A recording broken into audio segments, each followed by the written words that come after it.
Welcome to Two Gents, where two seasoned gents take on the hard truths of life, success, and responsibility. In a world where the rules don't bend for us, these gents believe in doing the work, owning the struggle, and inspiring others to take action. So, pull up a chair. Hey, good afternoon. Welcome to Two Gents Podcast. You got BG and Ron Spikes out here at this particular time. Riggins is coming to the stage as we speak. So we got our mic with us too. So we got everybody in house. We're good, and it's a lot going on. Our show's name is 35 Days. We're asking the Democrats to stay strong. That's what we're asking them to do. I know it's going to be hard for them, and it's going to be a challenge. But as we continue to do this, I hope that we can continue to encourage them. If we don't do nothing else, just stay strong, hold your position, and don't give up. Pastor Riggins, I'm going to go with you. Me and BG been talking in the background. So how you doing, Pastor? Doing pretty good, brother. Can you hear me loud and clear? I can hear you loud and clear. Let me tell you what. Hear you loud and clear. I'm watching the election results as we talk. This is what I'm seeing. The blue wave is happening right now. And see, Byron said something. Yeah, let me tell you. See, so Virginia, New Jersey, all these different places, Democrats are winning, and the reason why, the country is feeling the pain of what the Republicans are doing. If you notice over the weekend, every poll that came out has Trump down to 30%, 32%, 33% approval rating, upside down 69 to 75% on everything. Now, here's what's going to happen. This is going to shock Mike Johnson and Trump and them into having to do something to try to open that government up. Now, once he opens the government up, Trump is going to try to run to a stimulus check, thinking it's going to like put a Band-Aid on everything.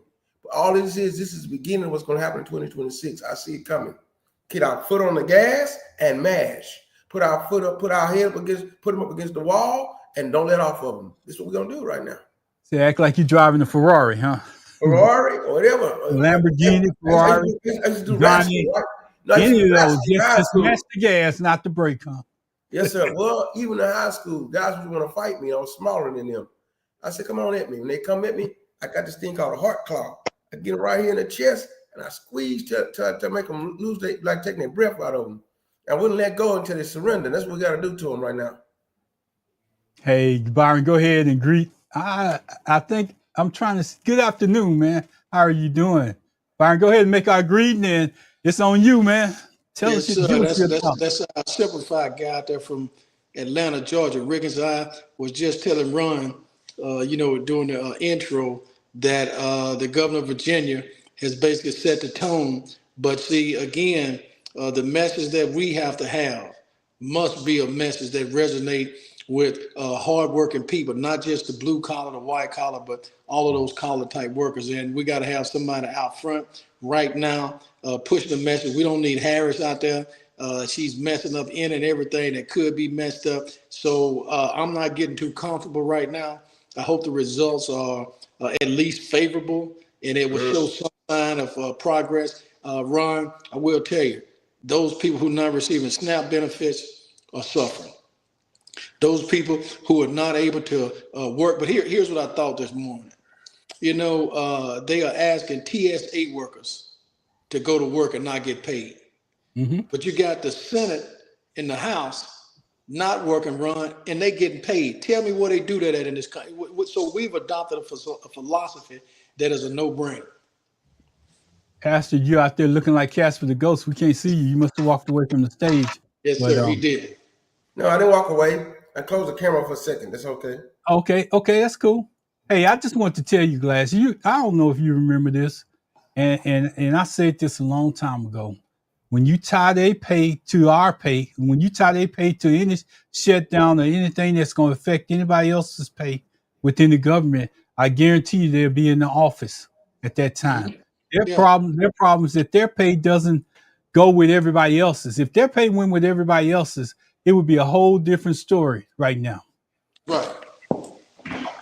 So when you look at the whole picture and the big picture of everything, we're in a big crisis right now. I saw, and I want to share this with you, and then y'all can go wherever y'all want to go because we got to hold this. We got to keep this country open. But I want to share this chart with y'all real quick. Not that one.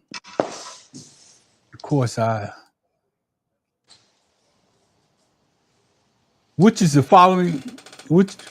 of the following possesses the most serious threat to the United States? And this was of October.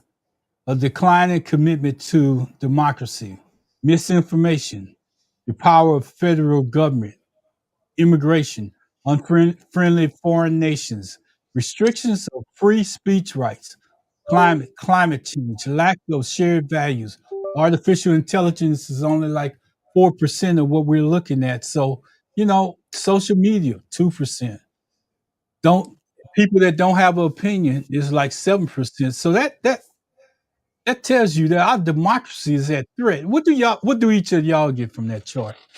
No, I know man, it's the first looking. it's the truth. Because see, if you pay attention to what Trump is doing, he's single-handed, or what's the word I'm looking for? Unilaterally. And you get the right word, unilaterally, meaning not want to work with anyone else. Just making all kinds of decisions, like attacking Caribbean boats, wanting to go fight in Nigeria, wanting to put war on these cities. Even when the judges said for him to release the SNAP benefits, I don't want to do that. Take me to court. He's unilaterally doing all kinds of things that a king or a dictator, a strongman would do, and then says, okay, I'm gonna try the court system and see if I can roll over everybody I can. And his minions, see, Martin Taylor Greene is tired of being a minion. But Mike Johnson is one of his minions. The other ones, the minions are following suit with him. That's a threat to democracy. Now, what I like about what I'm seeing right now, I'm looking at MSNBC while we're talking. The lady that won, the Virginia governor, Spangenberger, came out to make a speech, a Democrat with a red suit on. I love it. Glasses at the same person you were talking about earlier. Imagery, right. See, the unspoken words.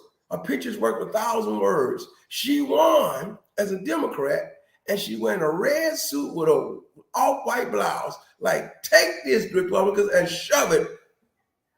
That's how I look at it. No, sir, Riggins.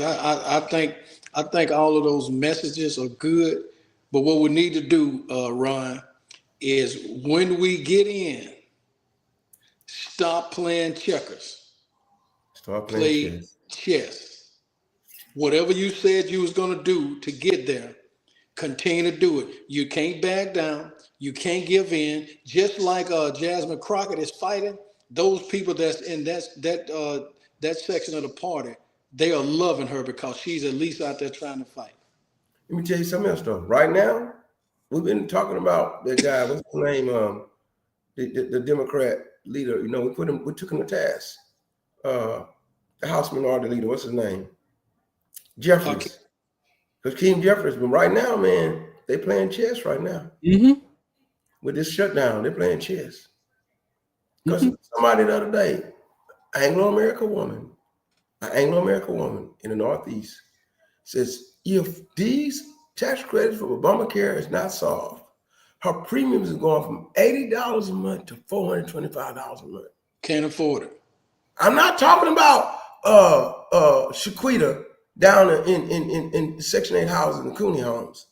I'm talking about middle of the road, middle American, Anglo-American woman says, because all of them have Obamacare that don't have insurance through their jobs. She said, if they don't restore this, my premium going from $80 a month to $425 a month. I'm telling you, man, I hear footsteps in the dark coming for the There was another lady that came on, and she was a member of the Congress, and she has 2 special needs kids. And she was telling how much her bill would be, and she don't think that she'll be able to stay in Congress if they don't extend the health care benefits. Yes, and think about it, we haven't even got to the SNAP benefits, but glad you brought it up, and I saw this out there, and I wanted to share it with everybody. They talk all that stuff about Jasmine Crockett, but her district, she got 61% in her district, of her vote, where she's at right now. And the only way that they could get her out was to redistrict the lines. I think they're more afraid of her than anybody else that's out there, because I think they basically doing all of this to try to get her out of Congress, because she has a voice and everybody listens. That's what the whole key is to move people out who they think is the most threat to Trump and to the Republican agenda. But let me tell you something else. SNAP benefits is part of the symptoms of what's going on. But the source of the problem is the Obamacare extension. We're in the shutdown because of that. Let me say it again. We're in the shutdown because they didn't want to negotiate with the Democrats on the healthcare extensions. So the SNAP benefits is part of the symptoms of the shutdown. And just like the FFA and the air traffic controllers, all part of the symptoms. But the real problem is they have to come to the table on Obamacare. And the thing about it, Pastor, I'm glad you brought up the SNAP benefits, because that chart kind of shows you what that bill they have introduced. It cuts SNAP by $300 billion. It cuts Medicaid and ACA by $800 billion. And look at the tax cuts for people with incomes above $500K, almost $1 trillion in their favor. So, I mean, unless I don't know something, I mean, I want. Do either one of y'all have an income above $500K? Singly, I'm talking about just one of y'all. Run. They don't even have households like that. Many households not even like that with two income. Go ahead, Byron. No, I'd say, all of that money was transferred over into the big, beautiful bill. Mm-hmm. Yeah, that's what I'm talking about. Yeah. That's where it started. That's the reason why they out there fighting right now. That was the big, beautiful part of the big, beautiful bill. And that's the reason why they need to hold their ground, because that's where the cuts are coming from. And who's getting the tax cuts is the people that make above $500K. Hey, Ron, and remember that's like, the guy is very tactical. See, he knows if he go in and address the Affordable Care Act right now, it's going to make a devastating blow to the big, beautiful bill, because see, they were counting on this not to happen. They was counting on the Dems to cave. But like Reagan said before, and we're going to say it all night tonight, they do not need to give in. They need to force them to be the individuals to come to the table first.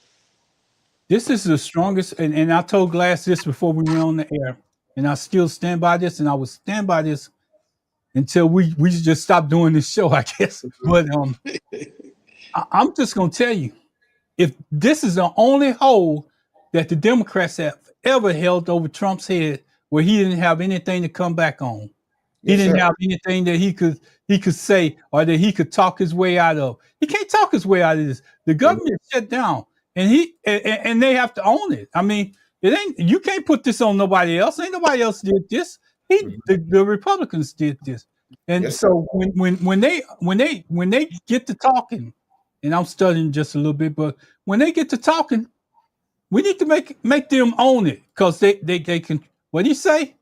Republicans own this shutdown. They got the presidency, they got the House, they got the Senate. Who else got have the ability to shut this down? Because the only thing they asking from the other side is for them to sit down and talk. Mm-hmm. They refusing to talk. They won't even open up the House for business. Mm-hmm. That's right. Hey, Ron, I know Sean is out there listening. Yeah. Sean, at some point, if you'll call in, because he made a very good statement the other night when he called me, and it was something that he had sat down and thought about as a result of what we talk about here, weekly. And so, Sean, at some point when we post a number, if you're out there listening, call in and let's kind of engage in it. But Ron, I think you're very right. Let me just put it this way. Here's where I think the problem is going to be at Riggins, and you can kind of chime in on this. Well, let me just ask this question. If they cave, Riggins, what does that take us, and what does that do? If they cave, it tells us that right, our backbone is broken. Yes. And Trump and them are going to steamroll us, because what happened is they're gonna take away, just like they try to take away SNAP benefits and all that. They'll be glad to give SNAP benefits and all that. Then, because they take away the healthcare situation. Remember, Trump was trying to take that back ever since McCain did this. McCain did like this first, paused at midnight, and did this. And Trump been trying to get that Obamacare taken out, and this was the only way you can get it taken out was to take away the extension of the tax credits, whatever it is that they have in the middle of that bill. That Obama never could get. See, the way he got it passed was he had to negotiate with those insurance companies back then in 2010 that really hurt him. He couldn't get it like Canada has it, and we kept the private sector involved with it. And they've been playing all along the way, playing long ball, waiting to try to get that out of there. And that's where we're at right now. But Rick, you know what's more important than the Nobel Peace Prize to him? It's for him to get rid of Obamacare. He can't stand that. Yes.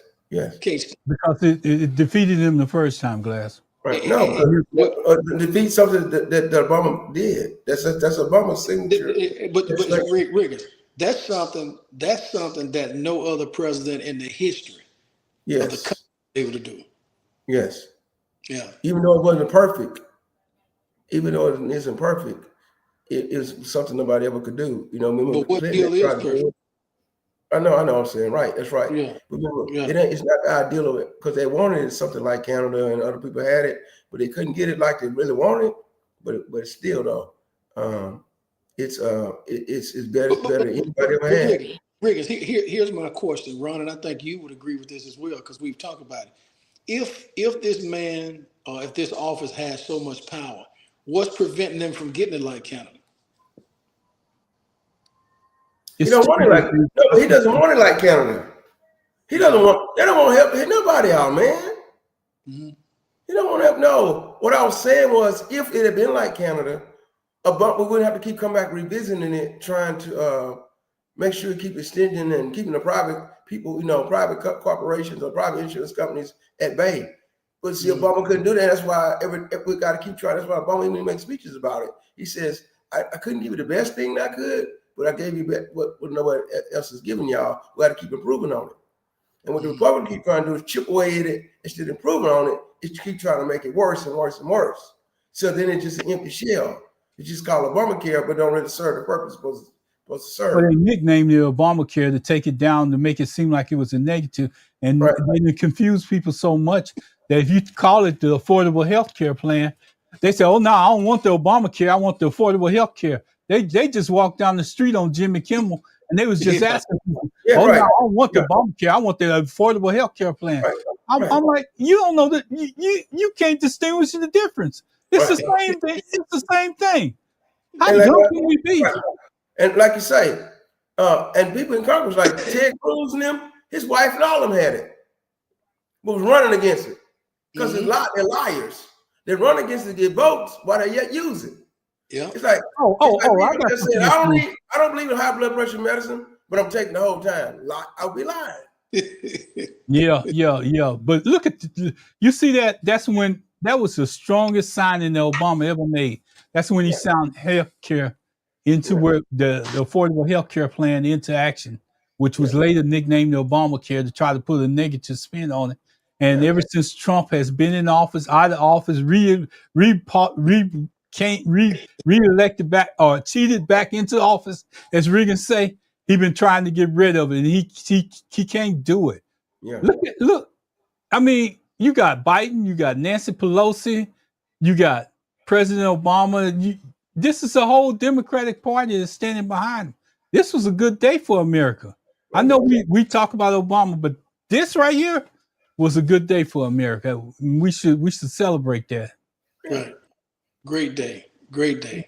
Let me tell you something else. I want to tell y'all something. I don't want Cuomo to win New York. I want that new guy to win. Mandami. Let me tell you why.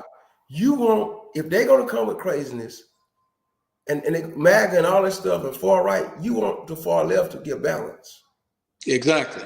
You don't, because see, that's why Trump endorsed Cuomo, because Cuomo is also accused of messing with women too, like him.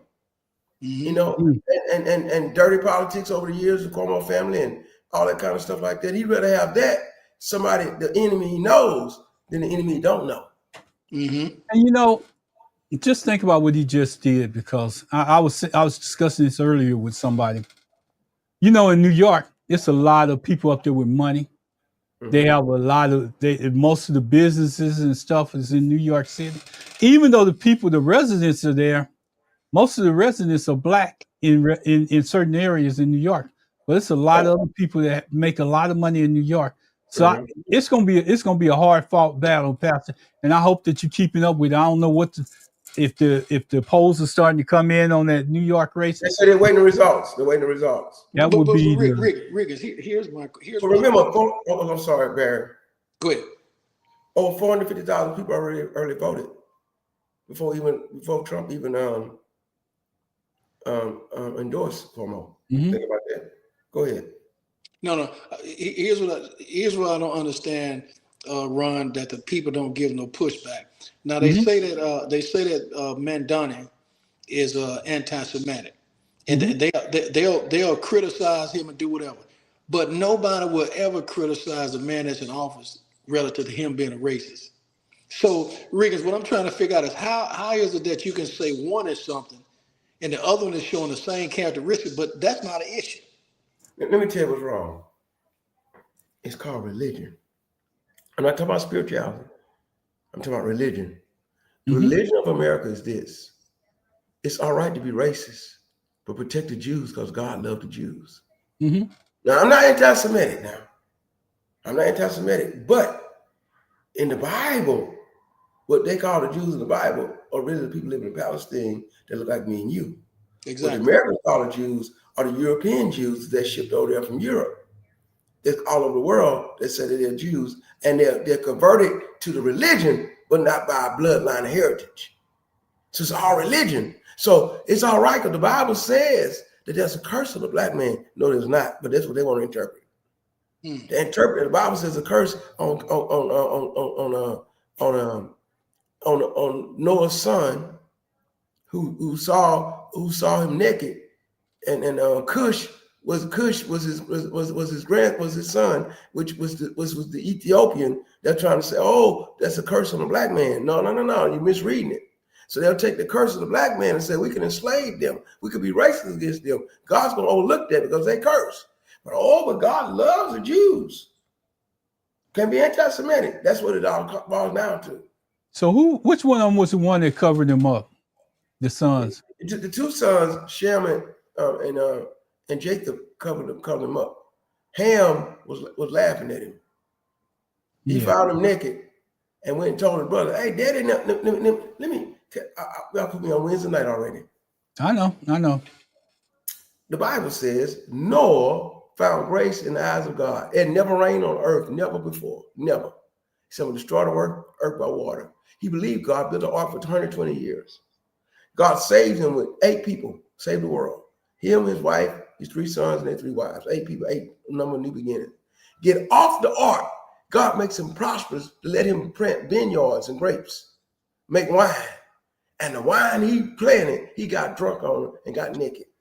But he already got grace in God's eyes because, see, God don't judge you. God don't judge you by your standards. God judges by his standards. So he land up there naked in his tent, looking like a fool. Ham comes in there and starts laughing. Still, he cover up his daddy and keep it a secret. He ran out and told his brothers, "Hey, Daddy in there naked," making mockery of him. The other brothers come to the tent backwards, cover him up, and told their daddy. And the daddy cursed Ham's son because of that. That's my boy. And so then what happens is all of them people right there was in Africa. Let me say it again. All of them were in Africa. We hadn't got to the Taliban. All of them were Africans. Let me say it again. All of them were Africans. So you can't say the black man is cursed. It was the bloodline of Cush that was cursed during that generation.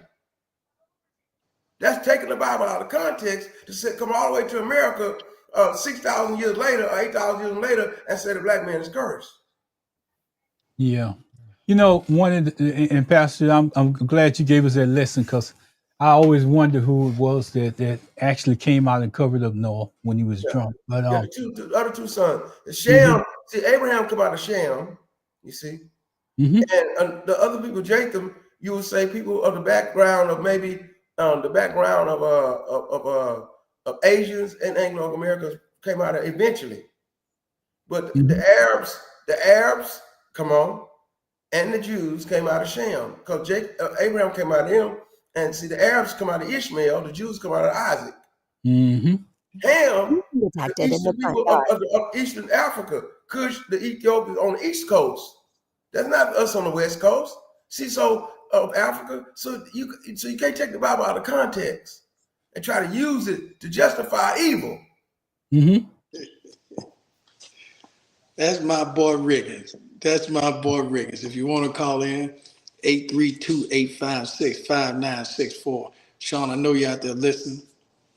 If you want to call in, I was telling him the other night that you made a great comment to me. I forget what it was. I had to go back and look through my text about some of the things that you had been thinking about as a result of the show topics, and it was very intriguing, Riggins, because it kind of hit some notes. And what it tells me is that Ron, we do have people thinking about what we're talking about. If you do this and you look at some of the other shows that's out there, and I follow a lot of them because I got plenty of time.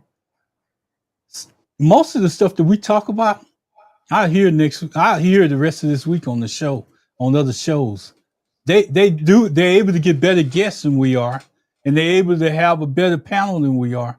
But if you're getting your ideas from two gents and a mic, that your producer ain't working that hard for you. So if Oh, two no, gents and a mic, producer researching and coming down to YouTube and finding people like us to build a show. mm-hmm. And they What looking like geniuses when they go back to whoever they're giving it to. But anyway, I'm gonna leave that alone because it ain't up to me about how they get their business. Long as we get the word out and we educating folks and letting them make their own decisions, we ain't trying to steer you left. We ain't trying to steer you right. We just trying to get you to do your own research. I gotta chart this up, and I'm gonna show you something. Since 2020 to 2024, some of these states, these dark blue states, have over 100% from where they was people that signed up for affordable health care. And that's some of them same, look at it, that's Texas, Louisiana, is that Alabama and Mississippi and All right. Florida, Georgia, All all right. this, the Southern Belt, even Arizona. It's the dirty South, Ron. Yeah, it is. I mean, it's been double. If you look at it, Yeah. the only states that came up with less than 50%, probably because they had already signed up, majority of the people, was like California out west and some of those states up here in the northeast side of the country. But I'm talking about since 2020. And so basically when you go out there talking about you want affordable health care, you don't want to change affordable health care, you don't want to give those incentives back, you hurting your own people. And that's what that map was showing. Look who is hurting. I'm trying to add it back to the stage. Look who is hurting. Mm-hmm. They ain't got their best interests at heart. It's hurting the people in the dark blue. That's almost 100% of people that signed up from 2020. More people. Ron, but see, all you doing is providing factual information that debunks the aspect that most of the people that's on this are people that look like you and I, which is totally not the case. Yeah. Yeah. You're absolutely right, Glass, because it's running all the way up through Tennessee, through the Ozarks, and all the rest of that. And, Well, look at what MTG said. More of her people are being affected with the shutdown than it was with the government opening. She knows the truth, and she may be a whack ball or a sleaze bag or whatever, but at some point the chickens come home to roost, and that's what's happening. and if you don't believe that she's changing her mind, it's something wrong with you. Because she is out there because she's holding on. She's always been transparent about the Epstein files coming out, but now she's changing. Yeah. She won't. Marjorie Taylor Greene. Let me tell you what happens when that Congress open and when that seat, that person they've been holding out, they're gonna have the votes to have them files open up. Hey, Sean, if Trump had to put a crash on that. you push one. Hey, Sean, is that you? I don't know who that is. I'm sorry, that wasn't Sean because it came from 832 number. So anyway, Let them open up. Let them open up. Whoever it is, let them come on in. I was trying to get them to open up. They didn't say anything. They were quiet. But I got the mic. I got it set up. Might be Citizen X. Remember, we got Marjorie Taylor Greene picture up.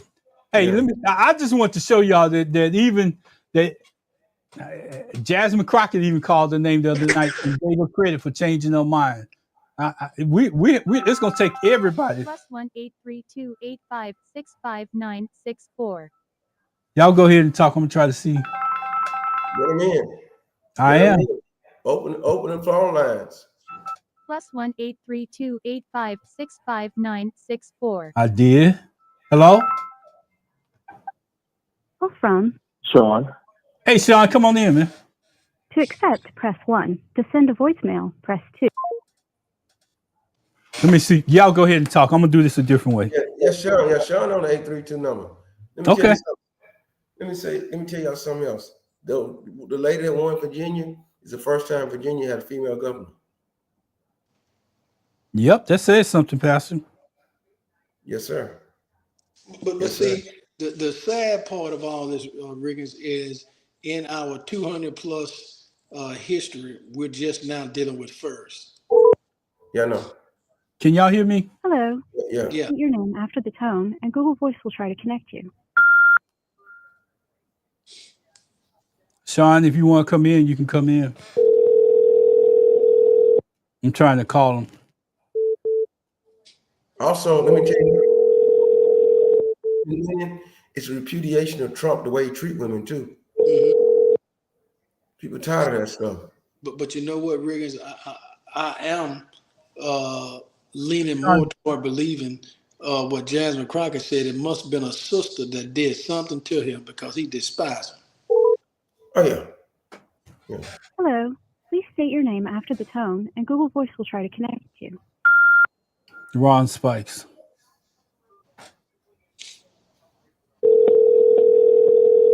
Spikes, we got to get that worked out. I am. I'm trying. Cause AF, we got too much going on, man. Not to. Yeah, no, man. Yeah, right. We need. Yeah, right. Yeah. Hey, y'all go ahead and talk. I'm gonna call Sean. Sean, I'm calling you on my own line. Just pick it up. Don't worry about doing anything else, but picking it up. I'll get you there. Yeah, Riggins. So as a result of Crockett's district, is she booted out? Hello. Please state your name after the tone. It's going to court right now. It's going to court right now. They got several lawsuits out there. Okay. We'll have to see if it's going to even go through. Yeah, I hate that. I don't know what the drawback is on it. Sean, are you there? To accept, press 1. To send a voicemail, press 2.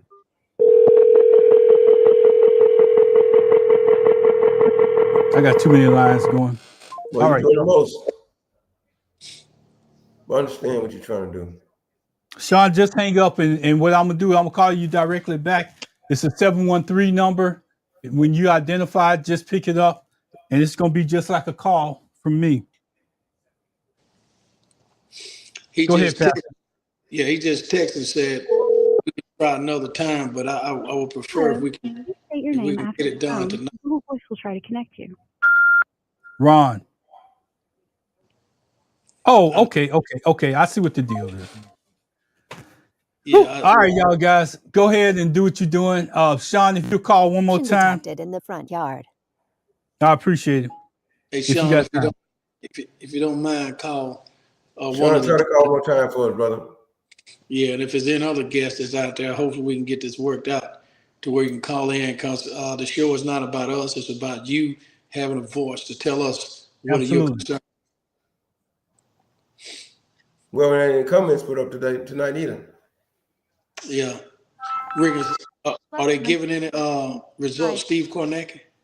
No, it's been Alex, what's his name? Ali is out there tonight. Oh, Ali Pazir or whatever. And Huh? Rashidi. Yeah. Yeah. Okay. Yes, sir. I'm here. We got Can you hear Sean. me Y'all okay? here? Okay, Sean, go ahead, Sean. Okay, great. Let me think. Hey, all right, great. Hey, thanks for taking my call. I vaguely remember what I mentioned to Baron, but I'm going to try and repeat everything. I had a thought a couple of days ago, and I was thinking about the comments you guys are making almost at the end of every show or during every show when you said in 2026, if we don't get on vote, things are really going to be our things are going to look a lot different than what they look today. And the thought was, the government shutdown, I think, may be that one thing that is actually helping us, because there are more people who don't look like us, and I think you mentioned it today, using SNAP benefits than people that do look like us. And those are the people that are going to feel the pinch and are going to feel the pain of what's happening around us right now, and which I think will drive their votes a different direction. Mm-hmm. Riggins, I want you to chime in with something. I also mentioned, Baron, this is something I did not know, was that I did not know that there was actually an emergency fund set aside that could be used in the event that the government is shut down. And I believe that most of the people, voters, are beginning to understand these funds are being withheld and that children are being used as pawns or tools to push a political agenda. So I absolutely believe that what's happening right now may be, lack of a better word, a positive or a blessing in disguise. So what are your thoughts on that? Yeah, Riggins. Sean, you're telling the truth. Here's the two things. Number one, in 2020, the last time Trump and them shut down the government, the last time they shut down the government, they didn't mess with the SNAP benefits in 2020. And so this time they thought that they'll go all out and mess with these SNAP benefits as a threat to the Democrats that, listen, if we take away SNAP benefits, y'all gonna be afraid that your people gonna get upset about it, because most Democrats, though Trump thinks is on SNAP benefits, y'all gonna cave in. No, the most people on SNAP benefits are Republicans. Most people on SNAP benefits are Anglo-Americans who happen, and a lot of them are Republicans. Now, I'm not saying that all Anglo-Americans are Republicans, but I'm saying that most of them that own SNAP benefits percentage-wise are Anglo-Americans. And yes, there is a contingency fund. It takes $8 billion a month to fund the SNAP benefits. There are $5 billion in contingency fund, because a government shutdown not supposed to last no more than about 2 or 3 weeks anyway, if there's even a government shutdown. So the $5 billion is out there just in case they ran into a 2 or 3 week shutdown, and you can pull out the funds and use those until the government will back it up. It so happened now when day 35, and if they try to use contingency funds, it won't be enough. But that's even more power to us, because they'll say, wait, not only did I not get my benefits, when they gave me benefits, they gave me half of my money instead of all my money, and it's Thanksgiving time. So you're right, Sean. You're right, sir. Yeah, and another thought, and like for any listener out there who may believe that still that this person who's running this country has anyone's best interest at heart other than who has his bankroll. We have people in our country, and I'm speaking, you guys all know this, we have people in our country right now who are wondering how they're going to feed their families going forward. And this man is spending our tax dollars, renovating to add a ballroom for whatever reason, billions of, whatever it is, billions of millions, I don't know how much it is, a lot of money. But that money could be feeding people in our country.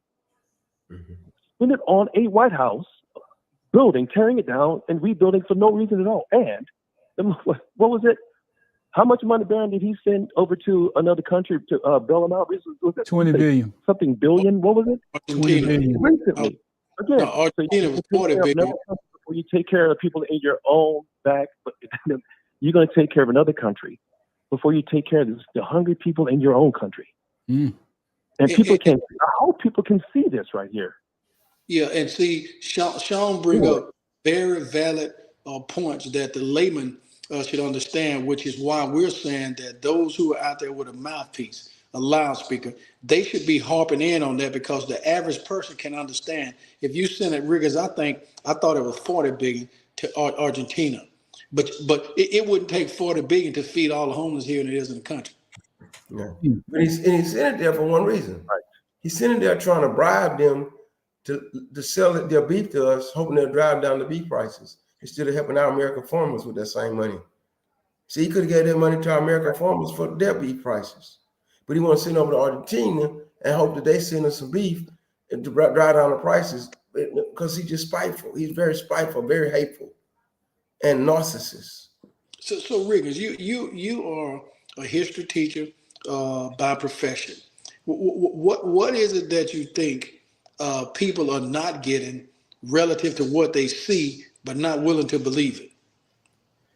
I think that people are getting it, but it's a shock to some people. To other people, they're all just trying to get in their corner and say, if I should stay in my space and get in survival mode, this, it'll pass over in 2 or 3 years. Other people are actually doing what we're doing. They might not be on a loud talking like we're doing, but these voting results is also showing that. When you got the most people ever voted in an early election in New York City, when you got women getting voted into offices, Democrats making them blue, people are talking with the vote. They're saying this. We're not taking over with nickels, We're not taking this crazy stuff. They're not out there, because they got day-to-day like you and I. They go to work 8 hours. They got 4 or 5 children. They got a soccer mom with a soccer band. They got to go to church. They got to try to stay out the hospital. So they're not saying a lot of stuff. They're just trying to survive. But when they go to that ballot box, they're saying, out, get out. That's what hopefully will happen in 2026 too.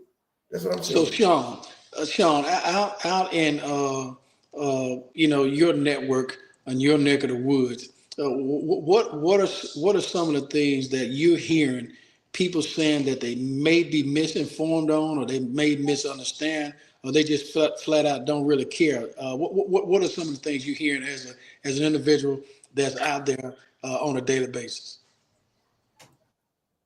Well, honestly, I've only been in my social. I can't give you that.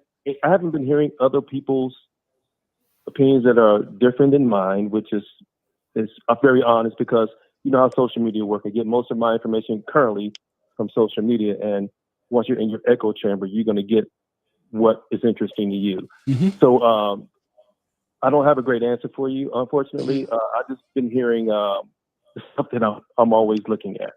So sorry, I can't give you a better answer than that. But it's an honor. That's okay. That's fair.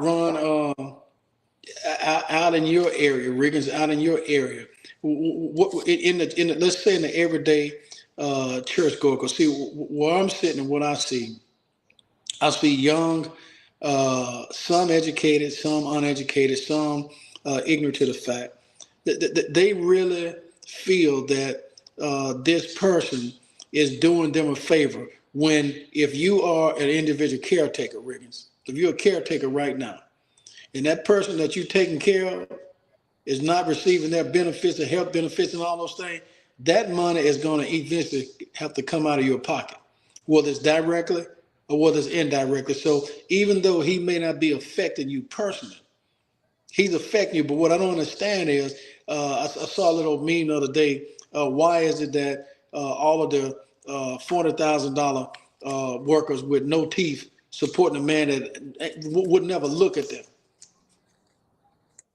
Yeah, 2 things are going on, man. You have these people who are uneducated. Remember, he says that he likes the uneducated, the very dumb people, because he think he can pull the wool over their eyes.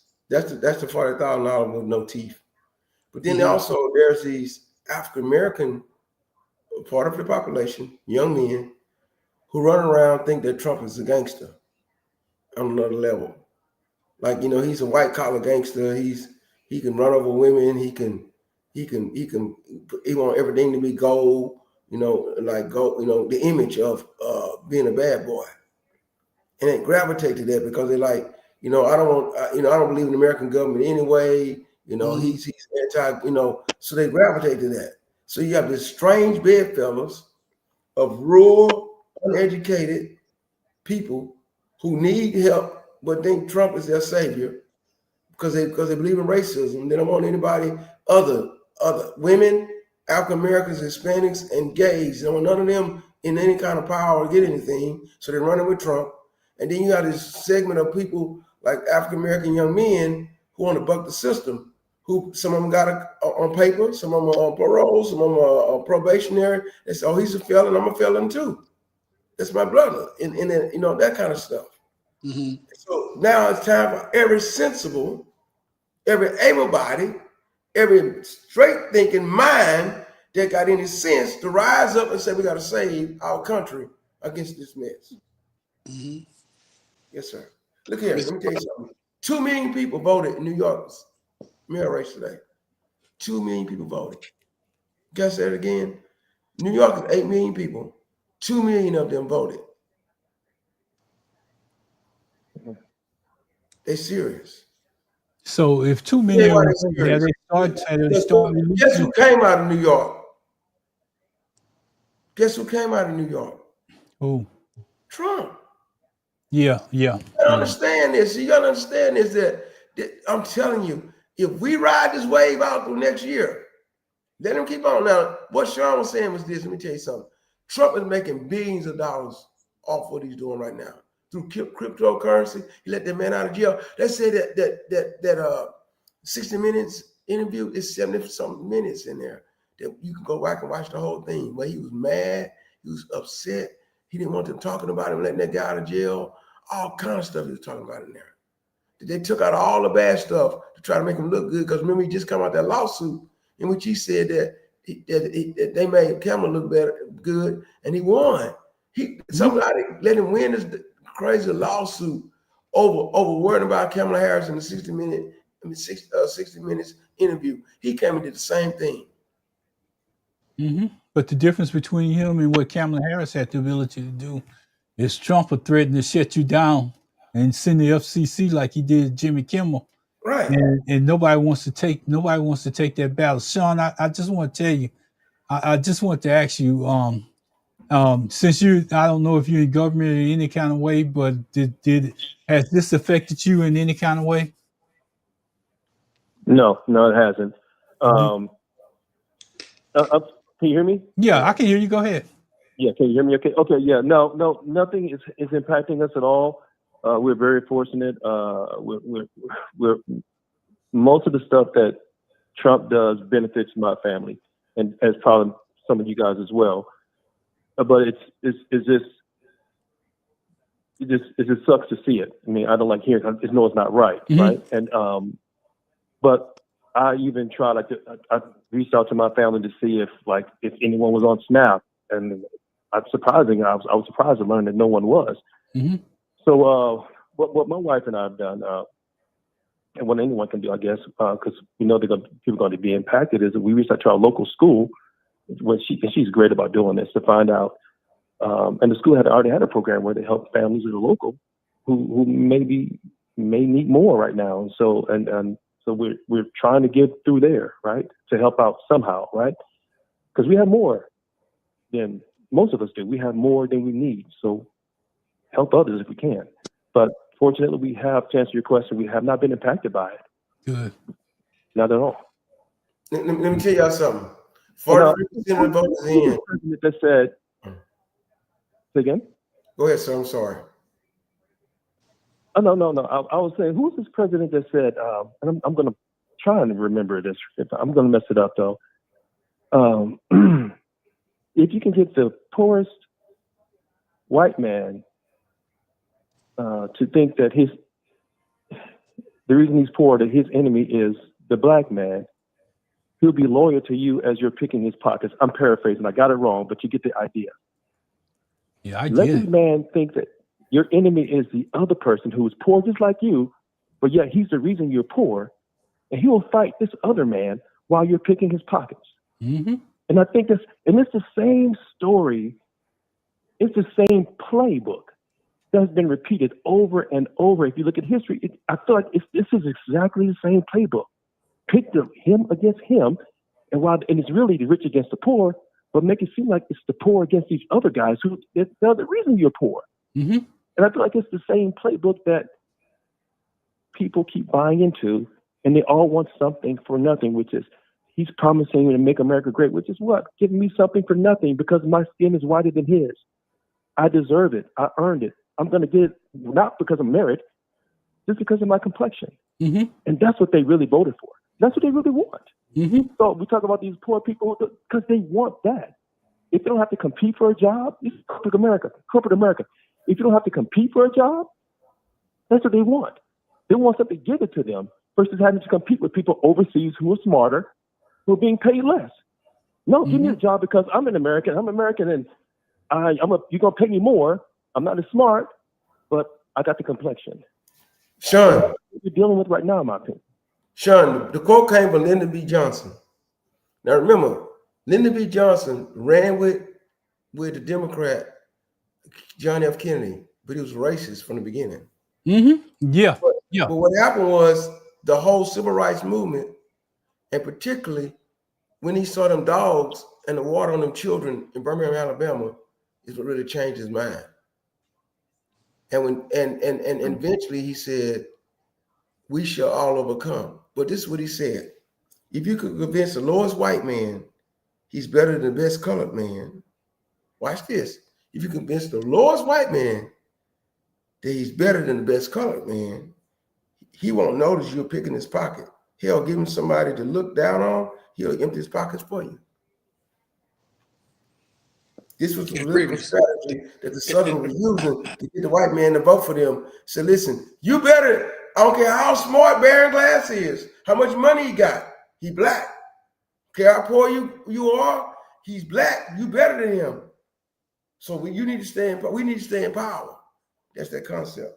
And this is why the young individual Afro, that was born and grew up in the 80s era, said that what those in the past tolerated, we're no longer going to tolerate that because we know that we are somebody and we're going to always fight for that. But Barron, I'm sorry, Ron. Remember what I told you? But the young African American men right now are trying to go for Trump because what they do is they try to erase what happened in the 50s. Yeah. Erase what happened in the 60s. Erase what happened. As a matter of fact, erase slavery. Say it's all a lie. So they can't go back and connect to it. And so he's sitting out there playing John Madden and MBK2 and Fortnite and nothing wrong with all that stuff, but he's playing all them games instead of reading and studying and learning what he needs to be doing about what happened in the past. He's disconnected from his history and he think, oh, nothing ain't wrong. Mm-hmm. I want to say this because this is important. We've been doing this so long that we started in the Smoking Glass Hour with Byron Glass, and we're still talking about the same thing. Yeah. Let me tell you how important this picture is. Byron, if you can look up there, Byron's whiskers was black. Yes, sir. And we're talking about the same thing. And it's been a long time, not a long time. Yeah. So I'm just telling y'all, it ain't like we started yesterday. We started this a long time ago. 10 years ago, brother. That Jim Crow picture era is back. And I looked through there and I saw Byron Glass' picture. And I just want to let you know how long we've been battling this issue. But Barry, you can tell them more than I can.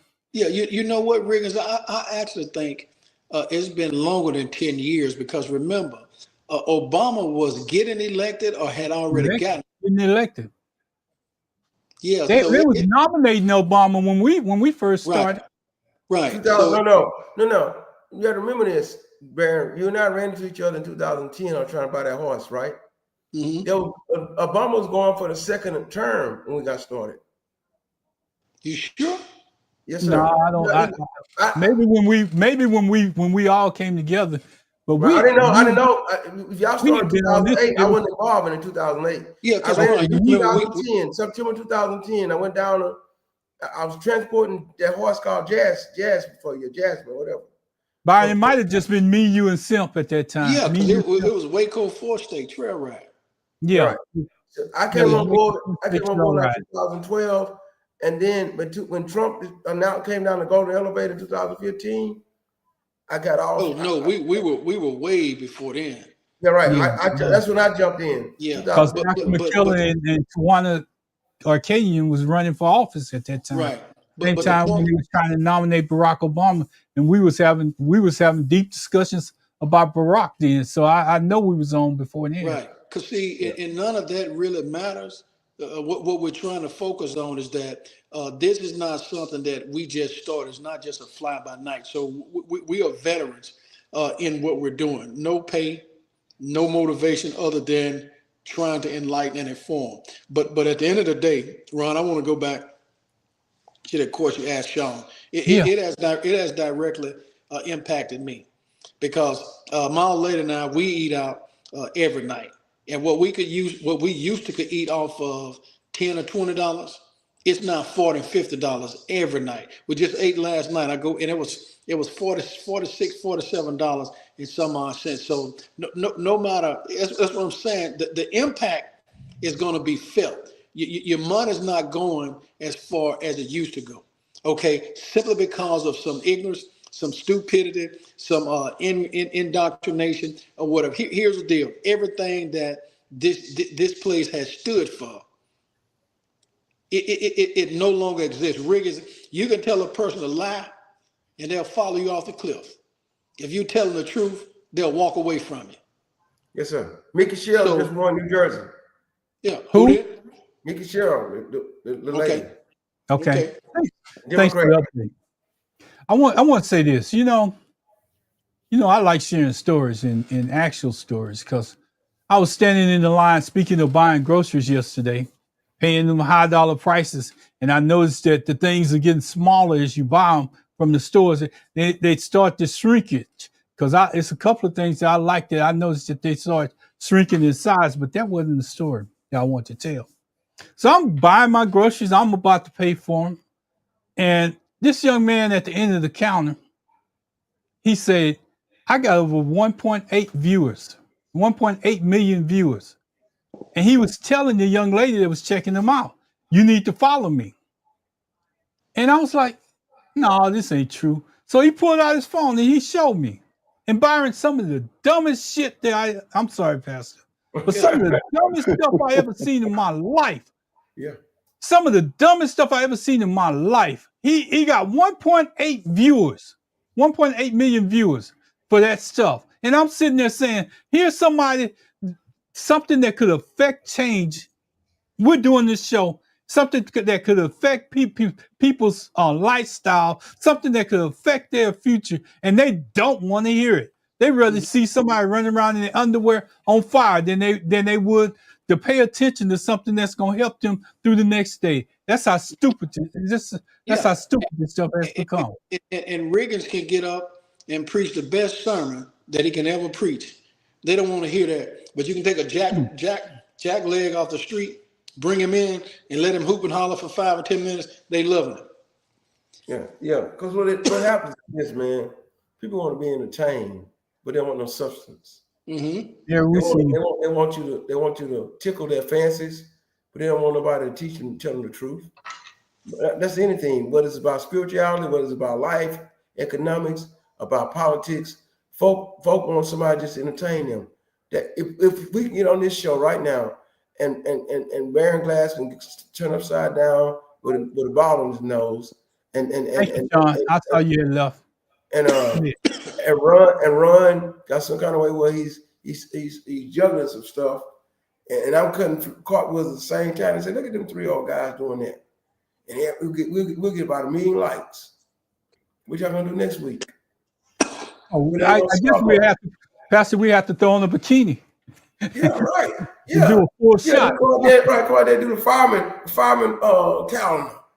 You know, you show part of your elbow, your muscles, your triceps, I'll show a thigh, and somebody show something else, and oh wow, look They at done this went crazy woman. on that show. They plumb damn crazy. But see, none of that stuff, even the show that the young man was doing for entertainment, none of that's gonna make a difference in their life when they leave from where they're at. Now that 1.8 million viewers probably made a difference in his life. But I'm just saying to myself, what are they getting? What are they doing? And what are we a society of people that just don't want to face reality and run away and just hide and do all kind of crazy stuff? I don't get it, Pastor. Maybe I'm just lost. Take Mary's comment and then give me the rest. Yeah, Just tell me, give me that's something. shrinking everything for sure. She said that's shrinking everything for sure. When you said that's shrinking stuff in the store. Let me tell you something else. But that guy is monetizing that too, though. See, that 1.8 million, they monetizing that. He making that off of it. I agree with you. He definitely doing that, Pastor. I mean, anytime that you got 1.8 million followers, you making some money off of it. But when he showed me his content, and I don't want to get away from where we at right now, but I just want to show you where society is as a whole, and where society is scaring me because they don't want to view we demand voting rights. We're trying to tell you about the midterm elections. We're trying to tell you how you can make a difference, how you could, if the Democrats continue to hold out, that your SNAP benefits might come back, that if the Democrats continue to hold out, that you might get more in the long run, that the Democrats might have a better say in Congress or anything like that. But they want it. They ain't concerned about that. They'll come on the news and talk and say, you know what? I'm suffering because I don't have my SNAP benefits. I'm having that. But then in the same line that they standing in to get food, they looking at all that stupid stuff on their phone and like. But they can't feed themselves. I don't get it. I don't get it, Pastor. And Riggins, I think part of that, Riggins, is you have to blame. When I say us, I'm speaking in general, because we didn't teach the lessons that should have been taught. Again, we were happy just to get on the front seat. We were happy to just sit inside the air conditioner in the boardroom. We have not utilized the gains that we have made to actually benefit us as a whole. We benefited individually, but us as a whole, we haven't. I sat and watched the other night this Arab store that's making all kind of money with people that look like you and I. But if you and I had this same business, nobody would come and shop with us. Why they come in and hold you up? Hey, Mondani won. Good. Yeah, I knew he was gonna win. I didn't know he was gonna win. I was scared. Ron, I wasn't scared. I wasn't scared at all. Not scared. Let me change my word. Not scared, but I was concerned because I know the state of you know the state of New York, and you know how they are, and that was just my concern. I was concerned. Let me say, not scared. I knew when Eric Adams dropped out and tried to see, because you remember, Ron, we've talked about this. See, when the established person is not the front runner, then the establishment ends up trying to get rid of him. When you seen all these people try to get rid of him, knew it right then. They knew something that we didn't know. But see, Riggins and I, not discounting you, Ron. I look at patterns of behavior. I look at certain elements. That's what when Hillary ran, I said the same thing. When Biden ran, we knew he was going to pull it off. We just didn't know how close it was going to be. But Riggins, like you said several shows ago, from now on, when you win, you got to win big to where there cannot be any question that he's winning big right now. 60% of the vote in, he wearing his butt out. You got to put it what's the numbers, Rick? What are the numbers? You got to put it where the numbers are so big that they can't steal nothing. Let me tell you something else, bro. This is how I knew he was going to win. When Eric Adams got indicted, Trump comes into office and says, hey, drop the indictments. Because he figured, okay, he a crook, I'm a crook. Let's work together. But then this guy Mandana was wearing out Eric Adams, and Trump was mad about it. That told you right then that it struck a nerve. So then they went to Eric Adams and said, look, man, you need to drop out and endorse Cuomo because he a crook too. Crooks are recruiting crooks. Crooks are recruiting. And that was where my concern lied. Birds of a feather flock together. Right. I don't care if it's R or D, blue or red. If you're a crook, you're a crook. Yeah. You run together. Right. That was my concern. That Hey, Ron, we got a comment out there. Read it. No, she said that. Yes, they are shrinking everything. We read it already.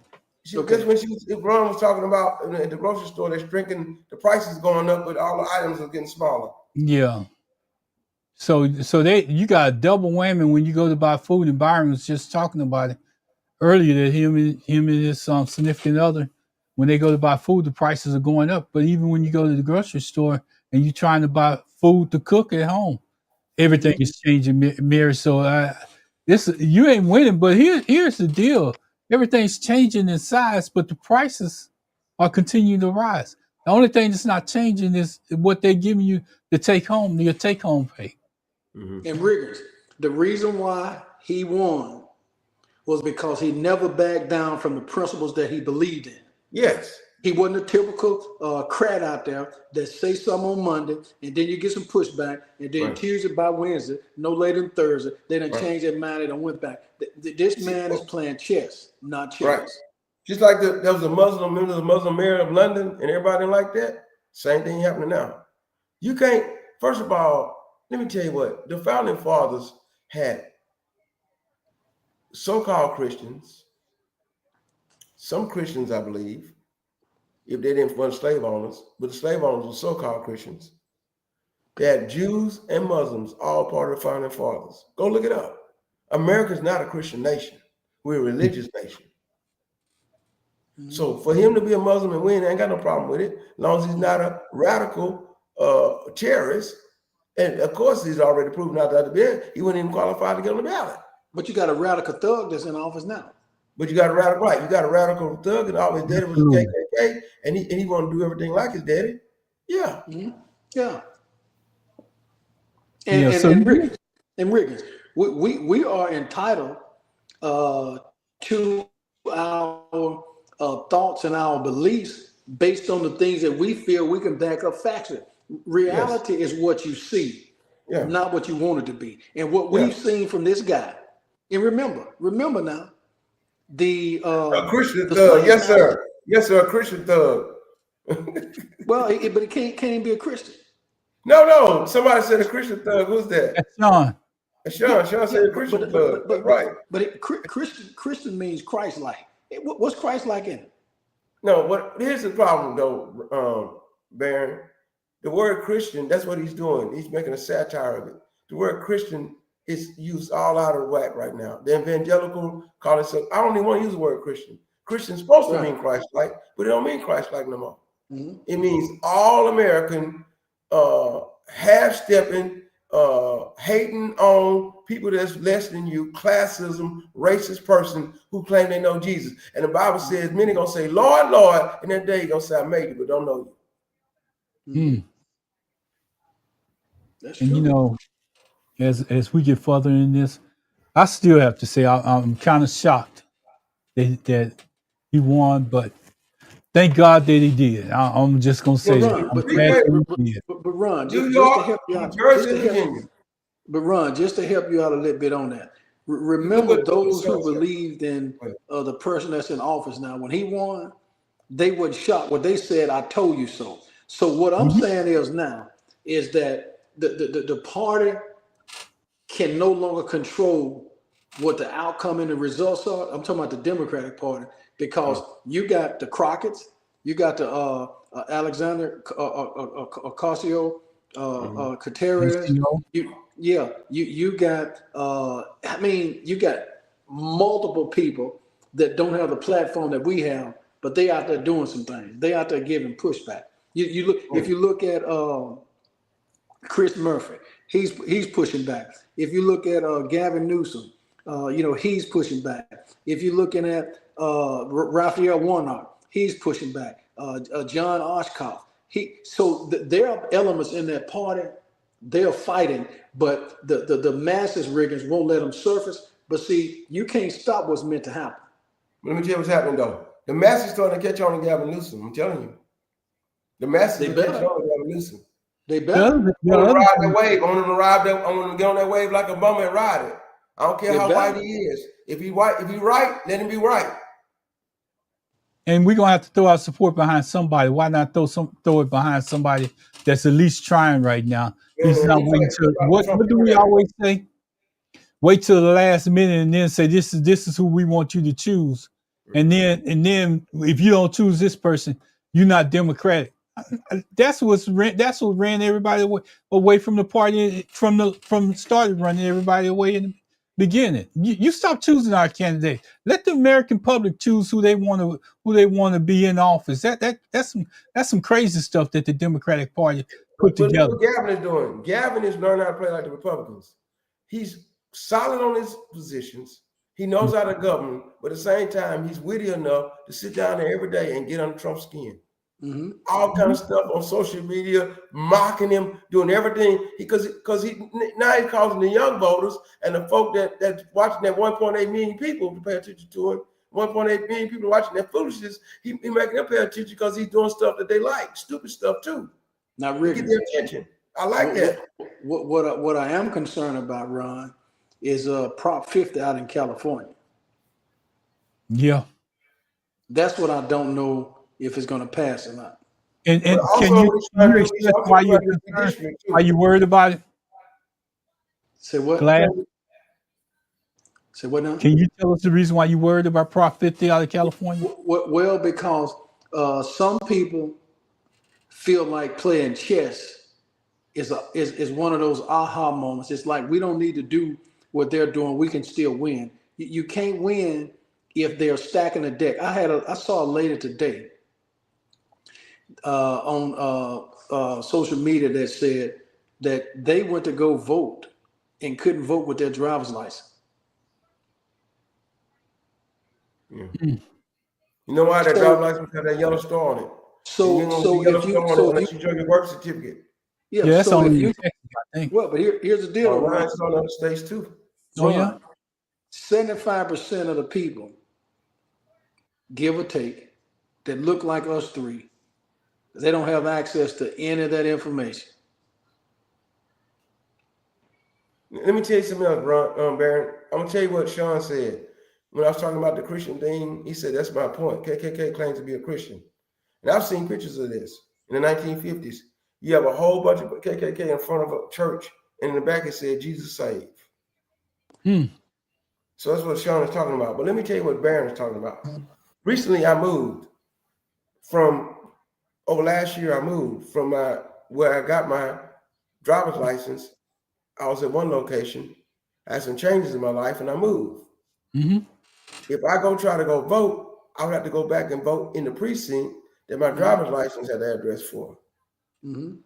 For me not to avoid that, don't wait till election day. Right.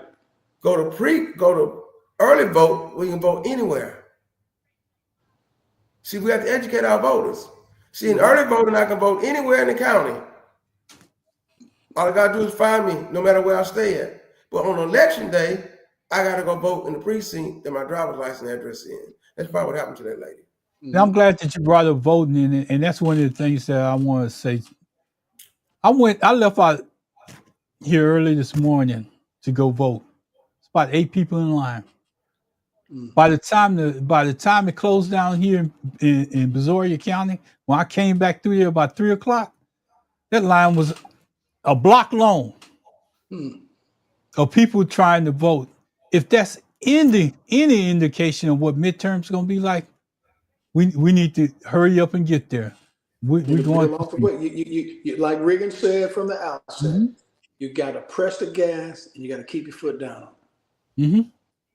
And we talked about it's no other way around it. Ron, here it is, the signature statement. If you don't win in 2026, what you have always known, it will no longer be. Mm-hmm. Yes, sir.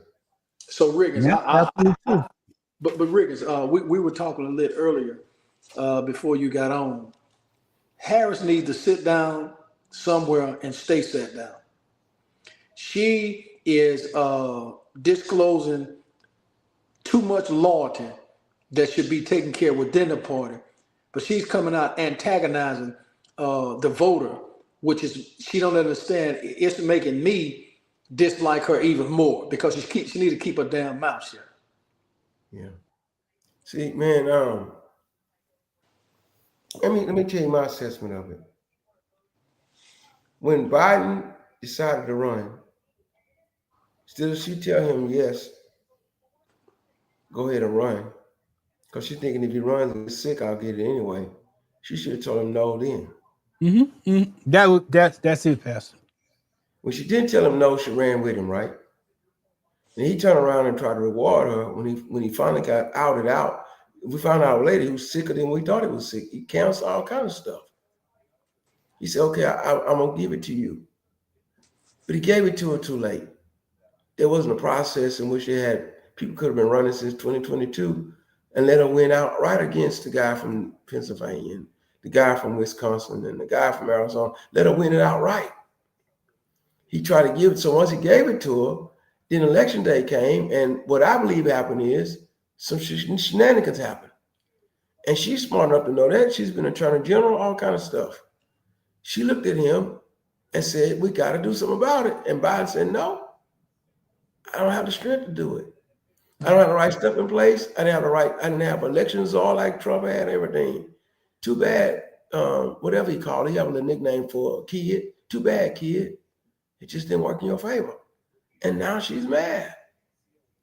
She's mad. But she did it to herself. Because from day one, she should have said, no, don't run. Let me get into a primary with other people and let us run it. And you go stay home like you said you was going to do in 2020.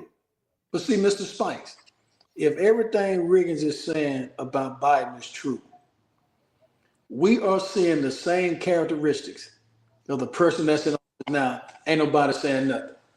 Let me tell you why nobody ain't saying nothing. The Democrats are too divided sometimes. The Democrats, you have AOC in one corner, Bernie Sanders in another corner. You have Pelosi and the old pack in another corner. Right. Then you had Biden in another corner, and they're all trying to fight for position. You have Chuck Schumer don't know what corner he in. Now, but the Republicans are like this. They're going to stick together come hell or high water. Right. But I will say this. The loyalty is there. Trump will come out there naked tomorrow. They're going to say, y'all just going to see the clothes he wearing. I'm telling you. But I'm Riggins, telling you, brother. But Riggins, what I did see, may he rest, Dick Cheney, who was probably in my lifetime the most, other than Strom Thurmond, the most hardcore GOPer out there. Yeah. But when it came time to recognizing the foundation of this country was about to be lost, he was able to cross over and say, look, I'm going with the lady. So I give him that credit. Yeah. George W. Bush should have went with the lady. Every other Republican had any sense. Because what they did, a lot of them just left the party. Like Joe Scarborough, they all just left the party. But the ones who stayed with the party, still you should have said, come out and cross. Like the guys, Michael Steele crossed over, they all crossed over. But a lot of them didn't want to cross over. They said, if we and I'm gonna see if I remember this name right, Byron. Did Mike Rand? He got out of it early. Soon as Trump got in office, he was on his way out. The guy that used to I think his last name is Rand. I might have got the first name wrong. Paul Rand, yeah. Paul Rand. He got out early. But he didn't want no parts of Trump. Riggins, what happened to this guy? I had a lot of admiration and respect for him, but he just did not resonate. John Kasich. Weak, man. Man, let me tell you something. No.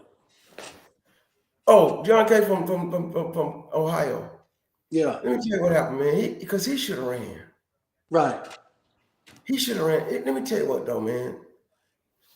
John Kasich, I think, is something similar to you and I. You dibble and dabble a little bit in politics. John Kasich was the mayor or the governor of Ohio. But at a certain point, I think John Casey said, was it worth to his family? Was it worth them, what he had to sacrifice personally? Because man, to be a politician, if you could do it crooked, you crooked. But if you try to do it straight like Obama, man, because see how Obama them even last year, after he didn't got in office all these years, they try to run him and his wife to the ringer like they having a divorce. But Rick, so it's a lot you have to give up. Think about it. Liz Cheney, I don't think John Casey want to do it. Liz Cheney is doing it. I know. Adam Kinzinger is doing it. Yeah. Joe Scarborough. Yeah. But what I'm saying is, no, John Casey should have. What you mean? He should endorse. He should have came all the way out against Trump. He should have. In other words, he kind of act like he did, but I know what you're saying. Lock, stock, and barrel should have did it. I said he should have ran to put Trump out from the beginning in the primary. He could have done it. But see, yeah, and I could be wrong on this, but see, that goes back to them Democrats holding the reins and not letting anybody come in. Right. No, John Kasich should have ran on the Republican side. You know how him and wasn't the girl was running against Trump, and then she turned around and put her nose of it, sniffing him after she lost. You know what I'm talking about? Secretary of State, South Carolina governor. Yeah, Nikki Haley. Yeah. Yeah, you can't. You either for the truth or not for the truth. You for right or not for right. I don't care what color, what he Democrat or Republican or what he red or blue. If Trump was wrong, he's running against me. Wrong when he win, supposedly. Now he all of a sudden he got the light because you want to endorse him so you can stay in good with the party. No, people know you're fake. People know you're not real. So Riggins and Ron, would you say the bear has now been poked and he's awakened? Oh yeah. Yeah, the bear vote. Yeah, I think we living in a different one convincingly too. All three races: New York City, New Jersey governor, Virginia governor, a Muslim and two women, and ran overwhelmingly because America is better than what people want them to be. America is better than a few rich white billionaires running the country, stealing our money and telling us we nobody. America is better than that. It's just that we got to get activated and do it. Let me ask both of y'all a question. And this election night, so it's fair game. Do you think if we take the House and the Senate that we can impeach Trump? Ain't no doubt about it. If we take it. Let me back up, Ron. I think that what'll happen is that it will still be some of those moderates that's in the party that was like what our guy named from West Virginia, the guy that Joe Manchin. Yeah, Joe Manchin. See, you still have that facet in the party. With Joe Manchin, in my opinion, he was a mild to moderate Republican. He was just registered as a Dem. But let me tell you something else, though, Barron. The Democrats have to take the Senate with at least 62 to 59 to 62 to whatever, 47 or 40, whatever the math is, right? So that all you need to come over is about 4 or 5 Republicans, because you need 67. You need 67 to put him out. We impeached him twice. We impeached him twice. Put him on trial twice. Let me ask you this, then, Grace. Let me ask you this, then, Ron, both of y'all. If you had a choice of getting one, if not the other, would you rather be the Senate or the House? I think the House. We need the House. Yeah. I think the House. Everything initiates in the House and then goes to the Senate. Right, which is why I think that the focus rigging should be bringing out strong individuals like AOC, Crockett, and Mandami, people like that, Chris Murphy, those people that can resonate with independence. Because see, you got to realize that if it were not for independence, it would be hard to get elected. in a purple state. That's right. Detected in And the front yard. so the message in my view, in which Gavin Newsom is able to do that, in my opinion, other than Andy Bashir, well, I like Elliot Spitzer in Chicago. Yeah. Okay, I've heard of Shapiro, I've seen him, but there's something about him that's not that appealing to me. I could be wrong. What you say, Regan Grunt? I think that was the first person that the group of Obama and Nancy Pelosi now was trying to get in before Kamala Harris got into office. Mike Shapiro name was coming up with just that small group. So Right. I would have to do a little bit more research on Shapiro. I know he comes across, if you listen to him in the media, he comes across well. But like I said, I would have Not Mike. His name not Mike. It's something else. Shapiro. His name is Josh Shapiro. Okay, John Shapiro. I told you before me and Byron had that discussion before the show. I'm good with faces. I'm not that good with names. But Byron said, Ron, if you keep doing this show, you're going to have to get better. Let me tell you something, though. In Virginia, they ran an African American Republican against that Democrat woman, an African American woman Republican against her. She lost. For Lieutenant Governor in Virginia, it was an Anglo-American Republican that lost against an Anglo-American woman.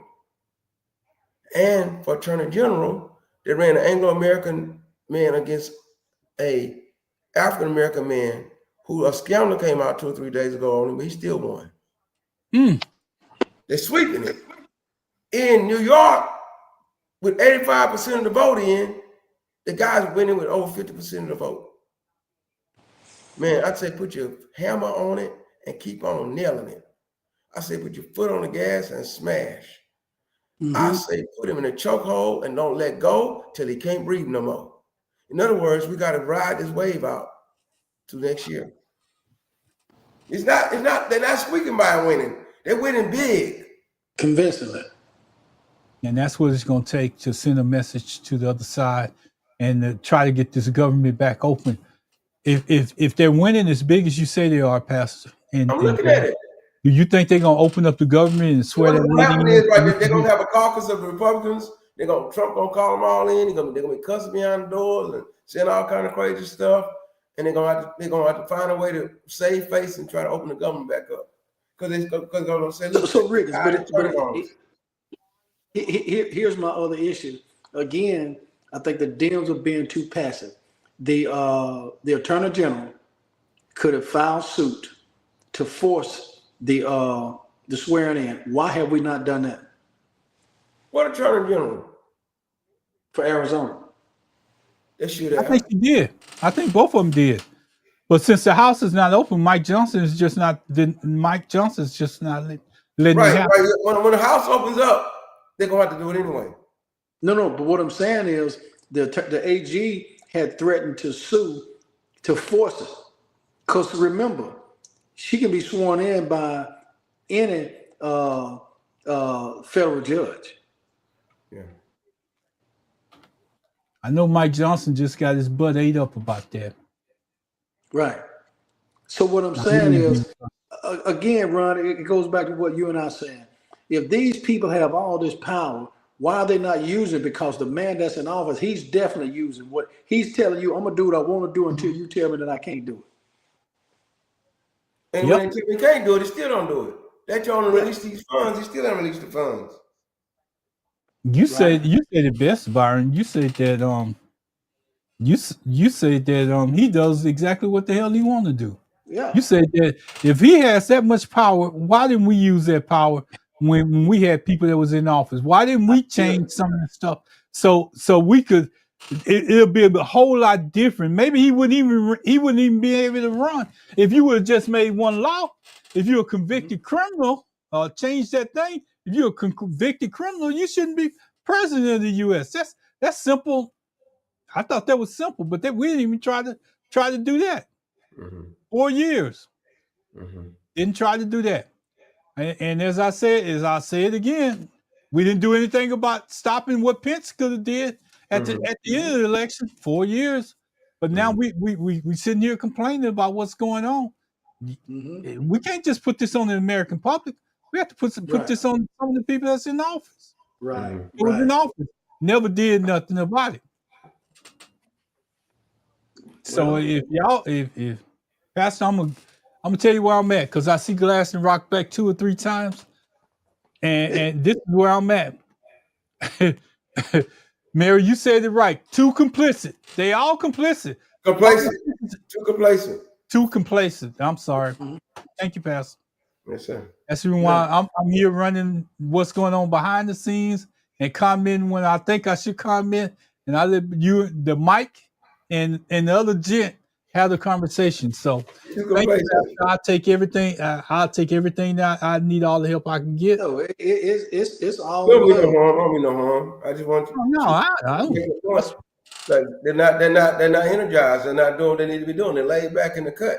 We need to get. They need to get up and do something. Right now we're 3 for 3, right? Okay. No, we're more than 3 for 3. You got. I just tell you, Ron, when you went out for a second, we got the Virginia governor, we got the lieutenant governor of Virginia, and the attorney general of Virginia. All three. African American male attorney general, a woman lieutenant governor, and a woman governor. Then we got New Jersey governor, a woman, and we got the mayor of New York. And every one of these races are big. Go look at MSNBC or CNN when you get off of here. Yeah. So, Ricky, what do you think about the CBS interview with Norah O'Donnell? They said 75% of it was cut out. You go back and read some of it. They're scared and afraid because they already got sued. So Trump was like, I sued, and Trump said it. Trump said, I sued, I got y'all money, and say what I want to see, y'all gonna put what I want to put on here. Well, but Chuck Schumer said he should do the same thing.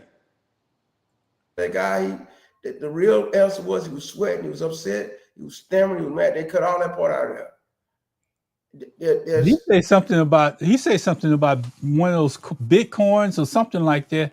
How you could use Bitcoin to change something, and they cut all that out too. Oh yeah. They cut out a lot of stuff that Trump said on that because they gave him the clean version.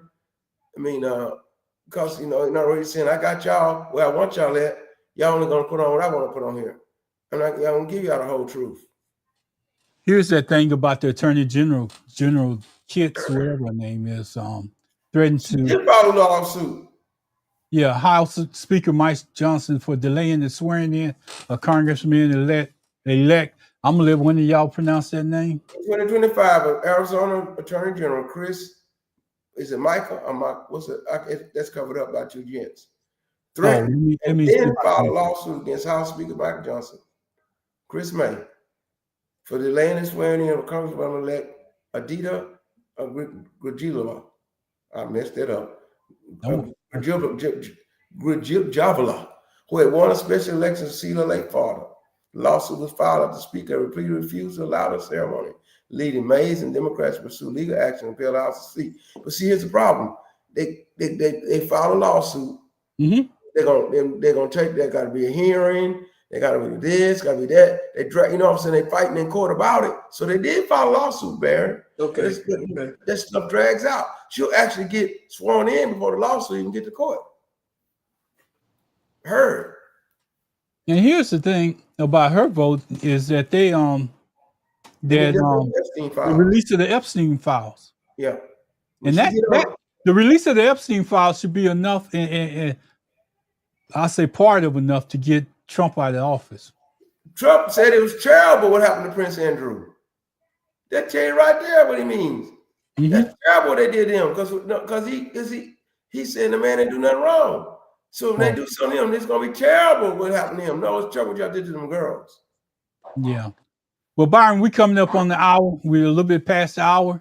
Tell us what we should be looking out for, and I don't know if you had a chance to look at the elections or whatever. And then I'm gonna say a little bit, and I'm gonna give it back to Pastor Riggins while he out there yawning, and we're gonna get out of here. I know when it gets time to go because I didn't see this about the 3rd time Byron and rock back and forth. Pastor Riggins is yawning, and both of them got jobs they got to go to in the morning. I appreciate your time. Thanks for taking your time out of your day to come in. And please, we don't say this often enough. Go out tomorrow night and join Pastor A.F. Riggins doing this Bible study on Facebook. And Pastor, put that out. Tell them how they can listen to it on Facebook tomorrow night when Byron give it back to you, because I want you to close this out. Okay. Now, I'm gonna be real simple and sweet. AF said it from the outset. He said it during the middle, and I'm gonna end it. Put the foot on the gas and don't let up. So I'm gonna say, put the foot on the gas and don't let up. And I'm gonna say it again. Put the foot on the gas. We got the momentum now. Don't let up. If you want to see the Bible study, we come on Wednesday nights on Facebook. My page is Aquila, Aquila, Fernel, Aquila Fernel Riggins, Riggins. And it'll say in the circle, Bishop A.F. Riggins. We come on Wednesday nights at 7 o'clock p.m. We study book by book, chapter by chapter, and verse by verse. We're in the book of Ecclesiastes. We're going to be doing the 4th chapter of the book of Ecclesiastes. We come on for about an hour. We just try to teach the word straight from the Bible, no gimmicks, no thrills, no adding nothing to it, no taking away from it. Thank you, Ron, for giving us a recognition of that. And that's what we're going to try to do tomorrow night. If you come and watch us live on Facebook Live, you can watch it later, archive, or on my story. Tonight, guys, there's hope. There's hope. Now, hope is expecting something great in the future. There's hope. We expect that in 2026, we can turn things around. But hope is only wishing if you don't act, because faith without works is dead. Now faith that is now, is the substance of things hoped for, the evidence of things not seen, which means we got to have a faith that even though we don't see it, we got to act upon it, that we can make a change in 2026. That's what I believe we can do. We've seen evidence of it tonight in Virginia, New Jersey, New York City, and in 5 different major races on the East Coast. And now I'm waiting for California for some things out there to happen. In your local elections, look and see who won. Look and see what ideas and propositions came forth. I believe it's a wake-up call. We'll poke the bear. Now it's time for the bear to get up and get to work. Let's pray. Father, I thank you for the opportunity to be able to impact my community, my city, my world. Thank you for 2 gents in the mic impacting our community, our city, and our world. I thank you for those who are involved, like Sean and A. Mary C., Positive D, David, and different other people who get involved, impacting our community, our city, and our world. We leave this platform, but not your presence. In the name of Jesus, I pray. Amen. Amen. Thank God, thank God, thank God. And Byron, I know you still got one of your Facebook pages up, and I know you want to go, but you post some good stuff out there, and I'll tell them how they can kind of follow you on Facebook. Hey, Ron, I kind of backed off of Facebook a little because I'm too serious about what I do. Mm-hmm. I don't like some of the stuff that I see on there because it's more entertainment than it is substance. And the only way we will ever be successful is start dealing with substance, love our neighbor, love our friend, no matter who they are, what color they are. But at the end of the day, when the smoke clear and the dust settle, we all are here volunteering our time to make sure that we try to enlighten some and inform others. And if we can't do that, then at the end of the day, it's a lost cause. I think Riggins closed it out best. There is hope and there is light. We got to get up off our AZZ and get on our feet and go exercise the right that our forefathers fought for us. Love, peace, and so. We are, guys. Thank you.